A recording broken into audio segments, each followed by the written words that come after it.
I suppose the zest does come out of things with the encroachments of old age. Now, you're talking, Wally. My motto is if you want something, get it now.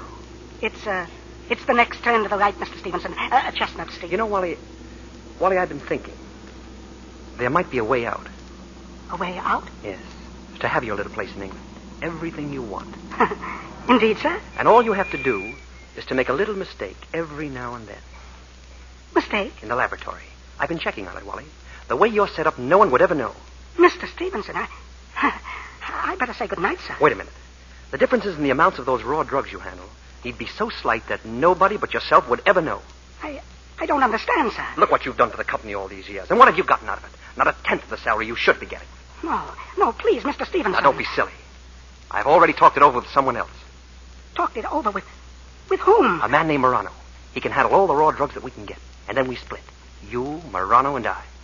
Mr. Stevenson, I just can't believe it. You're a young man. Vice president of the company.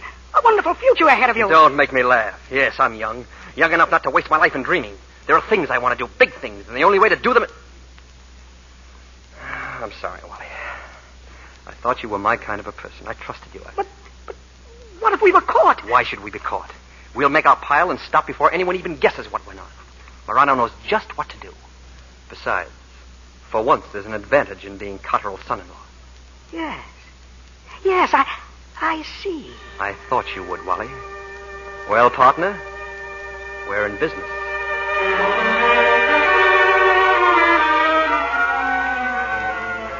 And so we started, Mrs. Stevenson. A systematic plan of robbing your father's company. By September of last year, I had banked the sum of $7,500. But then, I received a memorandum from the personnel office. Will you please stop your whining? Didn't you read the memo? You're not fired. They're simply transferring you to the New Jersey plant. But they must suspect. This is a warning. I'm sure of it. I'm through, Mr. Stevenson. Look here, you old fool. We've been stooges up till now. Morano's played us for suckers. This is our chance to get rid of him. That transfer of yours is just what I've been looking for. I don't understand. Look, I'll tell Morano you've been fired, that the deal's all washed up. Meanwhile, you're back there in New Jersey. We'll operate on our own, and we'll split Morano's share between us. But I'm just a chemist, Mr. Stevenson. I don't know anything about disposing of drugs. But I do. I know all about it. Now listen. The Cotterell plant in New Jersey is in Bayonne. And just across the bay from Bayonne is Staten Island. I happen to know a little about Staten Island. About 6 weeks later, we began operations, Mrs. Stevenson, on Staten Island, New York. Our headquarters was an old abandoned house, 20 Dunstan Terrace. There, twice a week after work, I would come from your father's plant in Bayonne. And there, Mr. Stevenson would telephone me or mail me his instructions from Chicago. A little over 3 months ago, Mr. Stevenson arrived in New York. A few nights later, when I went to 20 Dunstan Terrace, I found that your husband was not alone. Come right in. We've been waiting for you. Wally, this is Morano. Morano? You didn't expect me, did you, Mr. Evans? Well, neither did Mr. Stevenson. But here I am. You see, I have ways of finding things out. For instance, ever since the two of you broke off our pleasant little association in Chicago, I find you've accumulated rather large bank accounts. Am I right? What about it? I'm warning you right now, Morano. Don't you try any funny business. Relax, Mr. I'm warning you. I said relax. Sure, you're a big, strong guy, Mr. Stevenson, but mussing me up won't get you anywhere. You see, I merely represent an organization. But we had what you might call a board meeting, and the vote was 7-1 against you. Now, that's pretty serious. That's like a death sentence. Cut it short, Morano. What do you want? Mr. Stevenson, please give them what they want. Mr. Morano, you can take everything I've got. Shut up. Now, if you were to turn back what you've accumulated, Mr. Stevenson, and pay us $200,000 for our injured feelings, I might get the board to reconsider their decision. You know as well as I do I don't have that kind of money. But you have such wonderful connections. A millionaire father-in-law, a very rich wife. Yes, a lot of good that does. Why do you suppose I went into this racket? But I thought I read somewhere about your wife being sick. Very sick. What about it? Well, she has life insurance, hasn't she? Made out in your name? Now, I'm pretty sure the board would give you, say, 90 days to raise the money on something like that. Why 90 days? Isn't that what the doctor in Chicago said? She wouldn't get better? Yes, that's what he said, but... Well, what's that? Oh, just a little IOU to make it legal, you see. Everything can be straightened out without any trouble, without any rough stuff. But suppose something happened, and my wife didn't. I mean, if she got better. I wouldn't worry about that, Mr. Stevens. You've got a doctor's word for it, haven't you? They know their business. So here, take the pen and sign the piece of paper.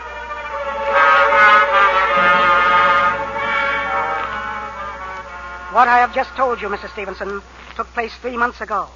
I need not describe Mr. Stevenson's distress when the IOU became due last Wednesday. As I understand it, Mr. Stevenson saw Mr. Milano, but his request for an extension was refused. And now, inasmuch as I have already given you the final message, I believe the rest explains itself quite simply. Mr. Evans, where is my husband? Where is Mr. Stevenson now? I wish I knew. Perhaps if you tried the Bowery number. The Bowery number? What Bowery number? The one I gave you when I first started to talk. Mrs. Stevenson, I'm afraid I must ask you to check it all. I can't. I'll repeat it once more. Point 1, the house at 20 Dunstan Terrace was burned down this afternoon. I did it. Point 2, I escaped. Point 3, Mr. Milano has been arrested, so it will not be necessary to raise the money. Point 4, it was not Mr. Milano who told the police. Just give me the Bowery number, the one for my husband. Point 5, I am at the Manhattan address now, but I'm leaving, and may be found at Bowery 2-1000. Bowery 2-1000. Yes, after midnight. Good night, Mrs. Stevenson, and thank you very much. Bowery 2-1000. Bowery 2-1000. Oh, Henry. Oh. Bowery 2-1000. Is this Bowery... Is Mr. Stevenson there? Mr. who? Stevenson, Mr. Henry Stevenson. I was told to call by a Mr. Evans. Just a minute, I'll see. Stevenson? Yes, Stevenson. Hold on. Hello? Yes?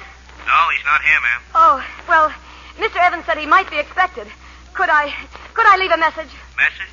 Now, look, lady, if this is your idea of a joke... Oh, please help me. What number is this? What am I calling? Bowery 2-1000, the city morgue. Oh!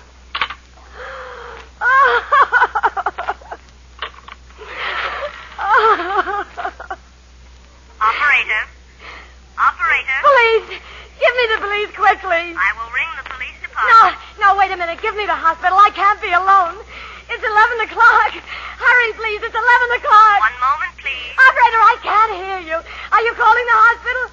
Operator. They'll do. Is this a hospital? Yes. I want the nurse's registry. I want to hire a trained nurse immediately for the night. I am sorry, but this is a city It hospital. doesn't matter. I've got to have a nurse. I understand that, madam. I'm sick and I'm all alone in this horrible empty house. I overheard a telephone conversation about a murder to be committed at 11:15. I don't know what's happened to my husband. If something isn't done, I'm afraid What was that? What was what, madam? That clicked just now on my telephone. As though someone had lifted the hook off the extension downstairs. I did not hear it, madam, and if you will... Well, I did. There's someone in this house. There's someone downstairs. And they're listening to me now. Who is it? Who's down there? Oh. Hello?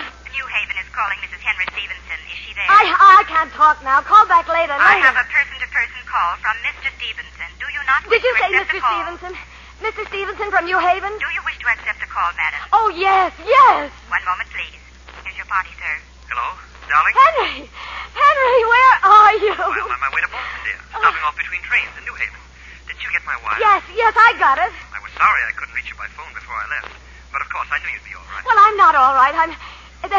There's someone in this house, Henry.